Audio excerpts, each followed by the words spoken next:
اور یہ ملعون وہ ہے کہ جس کو اللہ نے 10 بیٹے عطا کیے ہیں. توجہ کریے، 10 بیٹے. اور ایسے میں اس نے جب پیغمبر کو مسجد الحرام میں آتے ہوئے دیکھا تو اپنے ساتھیوں سے، کفار میں سے ہے، اپنے ساتھیوں سے اشارہ کرتا ہے جعل ابتر. وہ دیکھو ابتر آ رہا ہے. ابتر یعنی جس کی نسل ہی نہ ہو، مفتون نسل ہو. وہ دیکھو ابتر آ رہا ہے. توجہ کریے گا، یعنی اس کی کوئی نسل نہیں ہے، اس کے آگے پیچھے کوئی نہیں ہے. یہ کتنے دن چلنے والے ہیں، جب تک محنت کر رہے ہیں کر لینے دو. جہاں تک اپنے دین کو لے جانا چاہتے ہیں لے جائیں. اب ان سے بہت زیادہ مقابلہ کرنے کی ضرورت بھی نہیں ہے. بالآخر نہ ان کے اولاد ہے نہ کوئی بیٹا ہے. توجہ کریے گا، تو ان کا دین بہت زیادہ تو آگے نہیں چلنے والا ہے. کچھ زمانے کے بعد دھیرے دھیرے وہ خود بخود ختم ہو جائے گا. اس کا مطلب یہ ہے کہ کل کے کفار بھی یہ سمجھ رہے تھے کہ مشن کو آگے اولاد ہی چلاتی ہے، ورنہ یہ فکر ہی ذہن میں نہ آتی کہ جس کے پاس اتنے اصحاب ہیں اس کا مشن فیل کیسے ہو سکتا ہے. اصحاب کو تو دیکھ ہی رہے تھے نا، اصحاب کو تو دیکھ رہے تھے کہ اصحاب ہیں. پھر اتنی امید کیوں بڑھی تھی کہ اولاد نہیں ہے؟ یعنی یہ سمجھ رہے تھے کہ لاکھ اصحاب ہوں مشن آگے اولاد ہی چلا سکتی ہے. اور توجہ کریے گا، لہذا دیکھو وہ ابتر آ رہا ہے، ایک دوسرے سے اشارہ کر کے خوش ہو رہے ہیں. اتفاق سے باقاعدہ اس طنز کو پیغمبر نے سن لیا. اب ذرا سوچیں، ایک وہ جس کے 10 بیٹے ہوں اسے طنز کر رہا ہو، تانا دے رہا ہو، جو ابھی اپنے بچے کو دفنا کے لوٹ رہا ہو. اب کوئی اولاد نہیں ہے. یہ تانا قلب پیغمبر میں کچھ ایسا پیوست ہوا، کچھ کہا نہیں نبی نے، مگر ایک نگاہ اٹھائی آسمان کی جانب.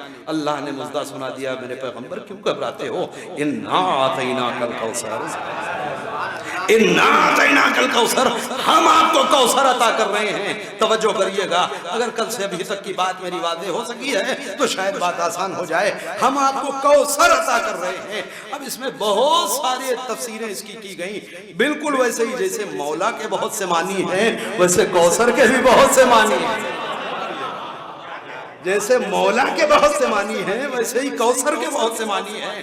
مگر جیسے مولا وہاں خود مشخص کرتا ہے کہ پیغمبر نے آگے پیچھے جو جملے ارشاد فرمائے ہیں وہ جملے بتائیں گے کہ یہاں مولا کا کیا معنی ہے، ویسے ہی قدرت نے بھی اس سورے میں آگے پیچھے کچھ لفظ ایسے رکھ دیے ہیں کہ وہی لفظ بتائیں گے یہاں کوثر کا کیا مطلب ہے. فَصَلِّ لِرَبِّكَ وَانْحَرْ، اے میرے پیغمبر آپ اپنے رب کے لیے نمازیں پڑھیے اور قربانی دیجئے. اِنَّ شَانِئَكَ هُوَ الْأَبْتَرُ، بے شک جو آپ کا دشمن ہے وہی ابتر ہوگا. مطلب سمجھے، یہ آپ کو ابتر کہہ رہا تھا نا، خوش اس لیے ہے کہ میرے پاس 10 بیٹے ہیں. اب ایک جملہ کہیں ابھی دو، آپ برکت دیکھ لیں، اس مبارک ذات کے وجود کی برکت دیکھیں جس کے 10 بیٹے تھے.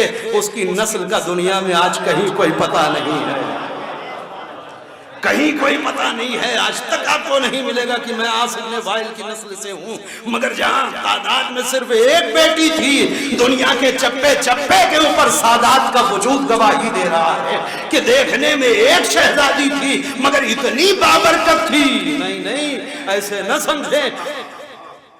کتنے سادات کو زندانوں میں ڈلوایا گیا، کتنوں کو قید کیا گیا، کتنوں کو قتل. مثلا منصور دوانقی نے سادات حسنی یعنی امام حسن کی نسل سے جو سادات حسنی کہلاتے ہیں، اتنے سادات کو قتل کرایا ہے اپنے زمانے میں کہ پورا میوزیم بنایا تھا سادات کے سر کا. مذاق نہیں ہے. یہ ایک بادشاہ، ایک منصور دوانقی، اس کے بعد پورا ایک سلسلہ ہے سادات کے قتل و خون کا. زندہ قبروں میں دفنائے گئے، دیواروں میں چنوائے گئے، ان کے لہو سے گارے تیار کر کے دیواریں تیار کی گئیں، ہر جگہ تحقیق کیے گئے. اتنے کے باوجود عالم یہ ہے کہ زمین کا کوئی حصہ شاید آج سادات کے وجود سے خالی ہو. یہ کیا ہے؟ اسے کہتے ہیں برکت. اسے کہتے ہیں مبارک ہونا. توجہ کریے گا, اسے کہتے ہیں مبارک ہونا. اور کوئی شہزادی کے احترام کا قائل ہو یا نہ ہو, مزے کی بات یہ ہے کہ دنیا میں جتنے بھی عالم اسلام میں لوگ پائے جاتے ہیں, کتنے اونچے خاندان سے بھی کیوں نہ ہو, اپنے اس خاندان پہ مطمئن نہیں دکھتے ہیں, کوشش میں لگے رہتے ہیں کہیں نہ کہیں سے سید بن جائیں.